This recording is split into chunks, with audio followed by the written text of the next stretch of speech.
fired, laid off, pipped out, canned, axed. I knew a guy that they called into a meeting and leadership just cut his head right off. Okay, obviously not that bad, but things are pretty rough in tech right now and in tech sales, and they're not going to get easier. There's going to be probably more layoffs. Things are going to get more rough, and anything that inflates must deflate. Tech has inflated over the last couple of years, and it's going through a deflationary period. There will be more layoffs. It will be hard to sell for a while. It will be hard to hit quota. But here's why you probably still want a job in tech sales. There's a couple reasons. The first one is tech sales leads recessions. The first reason you probably still want a job in tech sales is because tech sales leads into and out of recessions. Typically, technology is the first place to have layoffs, and then it's the first place to start rehiring. So if tech sales is having a lot of problems and having a lot of layoffs, we're also the first to recover from those problems and begin the journey back out of a recession.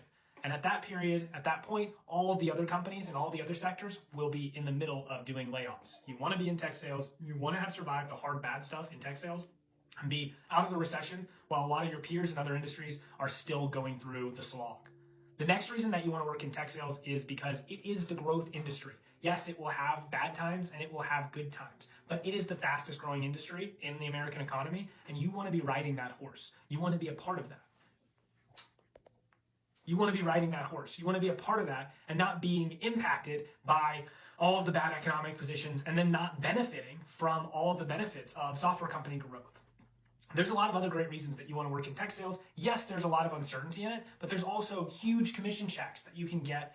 So you have to use those. You don't just blow those on vacations. You need to use those for hard times. You need to build a rainy day fund and then use that rainy day fund when things get rainy. And if you do that, then you'll have a very successful career in tech sales that gets better and better and better. Maybe not every year, but every other year or every few years, things are on a good trajectory. That's where you want to be too. If you want help getting a job in tech sales, come work with tech sales mentors. Even in a recession, even when things are hyper competitive for these job roles, we're still getting tons of candidates hired every month, something like 5 candidates hired every single month. And we're getting tons of candidates, probably 15 candidates at a time that we're managing now. We're getting them we're getting each candidate into 3 to 4 interviews with the top software companies every week. And we're preparing them. We know how to answer all the questions these tech sales companies are asking. Our candidates are finding success when a lot of other people in a crowded market are not getting job offers. Come work with tech sales and we will help you be successful and get that BDR, SDR job with the top software companies in the world that will put you on a career trajectory for success.